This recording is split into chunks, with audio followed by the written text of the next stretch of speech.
আসসালামু আলাইকুম এভরিওয়ান, আশা করি সবাই ভালো আছেন। আল্লাহর রহমতে আমিও ভালো আছি। আজকে আমি আপনাদের সাথে শেয়ার করব দারুণ একটি রেসিপি। এই রেসিপিটি প্রবাসী বা ব্যাচেলর কিংবা নতুন রাঁধুনি তাদের জন্য খুব সহজ রেসিপি এবং বাসার খাবারের যারা বাসার খাবার মিস করেন বা মায়ের হাতের খাবার, তারা কিন্তু এই টিপসগুলো ফলো করলে এই সহজ রান্নাটা করে খেতে পারেন। দেখবেন অসম্ভব মজার। আমি মাংসটা ভালো করে ধুয়ে পরিষ্কার করে নিয়েছি। তারপরে দিয়ে দিছি রসুন বাটা, আদা বাটা, জিরা বাটা আর লবণ আর কাশ্মীরি লঙ্কার গুঁড়ো। এই কাশ্মীরি মরিচের গুঁড়ো সুন্দর একটা কালার হয়, কিন্তু ঝালটা কম হয়। তাই আমি সবসময় চেষ্টা করি কাশ্মীরি লঙ্কার গুঁড়োটা ব্যবহার করার জন্য। আর দিয়ে দিলাম হলুদের গুঁড়া আর ধনিয়ার গুঁড়া। এবার দিয়ে দিলাম বেশখানি পেঁয়াজ কুচি আর তেজপাতা। 3টা তেজপাতা আমি টুকরো করে দিয়েছি। আর দিয়ে দিলাম 4-5 টুকরা দারচিনি, 4টা গোলমরিচ আর 4টা লবঙ্গ আর 5-6টা সাদা এলাচ একটু থেতো করে দিয়েছি, বিচিটা ভেঙে দিয়েছি। আর দিয়ে দিলাম সরিষার তেল। আমি এবার ভালো করে এটা ম্যারিনেট করে নেব। মাংসটা কিন্তু মাখানের উপরে নির্ভর করে টেস্টের, তাই একটু সময় নিয়ে ভালো করে মাখিয়ে নেবেন। দেখবেন খাবারটা অসম্ভব মজার হয়। আর যারা মায়ের হাতের খাবার মিস করেন, তারা কিন্তু এইভাবে এই টিপসগুলি ফলো করে রান্না করবেন। দেখবেন আপনার খাবার অসাধারণ টেস্ট হবে এবং খেতেও অসম্ভব মজার হবে। আপনার খাবারের টেস্ট সবাই পছন্দ করবে এবং সবাই প্রশংসা করবে। এই যে আমার ম্যারিনেট করা শেষ, ঢাকনা দিয়ে ঢেকে দিয়ে দিলাম চুলায়। এবার আমি চুলাটা অন করে দিয়েছি, দিয়ে আমি এটা রান্না করে নিব। কিছুক্ষণ পরে আবার ঢাকনা তুলে আমি এটাকে এখন খুন্তির সাহায্যে নেড়ে দিব।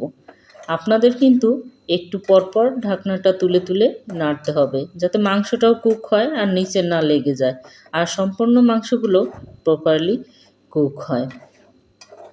দেখবেন যে এই টিপসগুলি সম্পূর্ণ ফলো করে আপনারা রান্না করে একদিন খেয়ে দেখবেন, অসম্ভব মজা হবে।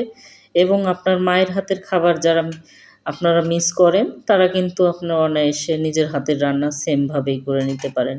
আর এই রান্নাটা খেতে অসম্ভব মজার। মায়ের হাতের রান্না তো সবারই ভালো লাগে, কিন্তু তারপরেও এইভাবে রান্না করে দেখবেন কাছাকাছি আসবে। আমি আবারও ঢাকনা তুলে আর একটু নেড়ে দিলাম। দেখুন আমার মাংসতে কিন্তু আমি আগে পানি দেইনি, ওই পানিতেই আমি কষিয়ে নিচ্ছি। একটু পরপর ঢাকনা তুলে নেড়ে দিচ্ছি আর কষিয়ে নিচ্ছি, যাতে নিচে না লেগে যায় আর সম্পূর্ণ মাংসগুলো এপিট ওপিট করে উল্টানো হয়, সমানভাবে সিদ্ধ হয়। আর মাংসটাও কিন্তু তেল উঠা শুরু হয়েছে। দেখুন আমি কিন্তু পুরো রান্নার ভিডিওটা স্কিপ করিনি, আপনারা সম্পূর্ণ রান্নাটা ফলো করবেন। দেখবেন আপনারা সেমভাবে একদিন রান্না করে খেয়ে দেখেন। আর এবার আমি 4-5টা আলু টুকরা করে দিয়েছি, কারণ আমার বাচ্চারা আলু খেতে খুব পছন্দ করে। ওরা মাংস খায় না, কিন্তু আলুটাই খায়। তাই আমি মাংসতে আলু দেওয়ার চেষ্টা করি, কারণ ওদের জন্য, কারণ ওরাই হচ্ছে এই রান্নার খাবে। আর দিয়ে দিলাম 4টা আস্ত রসুন, ভালো করে ধুয়ে পরিষ্কার করে বোটা কেটে নিয়েছি। এই রসুনটা খেতে আমি এবং আমার হাজব্যান্ড দুজনেই পছন্দ করি, তাই আমি 4টা রসুন দিয়েও দিয়েছি। আর একটু কষিয়ে এবার ঢাকনা দিয়ে সিদ্ধ হতে দিব। দেখুন এখনই কিন্তু সুন্দর একটা অ্যারোমা বের হচ্ছে, স্যান্ট বের হয়েছে, কারণ সরিষার তেলের রান্না একদম সুন্দর একটা ঝাঁঝালো স্যান্ট, অসম্ভব টেস্ট। এলাকার কিন্তু আশেপাশে সবাই টের পাবে যেমন রান্না হলে যে ও মাংসের সেন্ট বের হয়েছে। অনেকের দেখবেন বাসার পাশ দিয়ে গেলে কি সুন্দর একটা সেন্ট বের হয়, কিন্তু আপনার রান্নাও এইভাবে করে দেখবেন, সে সবাই জানতে পারবে যে আপনি রান্না করছেন। আবারও ঢাকনা দিয়ে সিদ্ধ করে নিচ্ছে। এই যে দেখুন আবার ঢাকনা তুলে আর একটু নেড়ে দিলাম। আপনারা পুরো ভিডিওটি দেখবেন, স্কিপ করবেন না।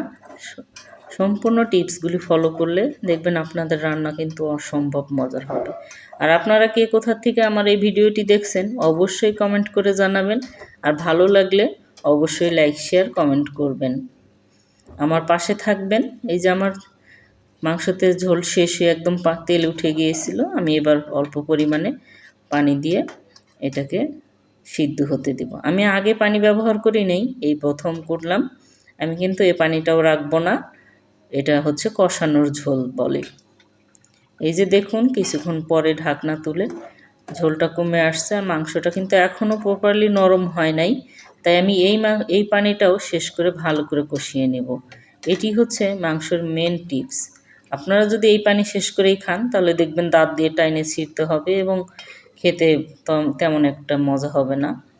মেন হচ্ছে মাংসটা যত কষানো হবে ততই টেস্ট হবে। এই যে দেখুন ঝোল কিন্তু একদম শেষের দিকে, আর কালারটাও কি সুন্দর দারুণ আসছে।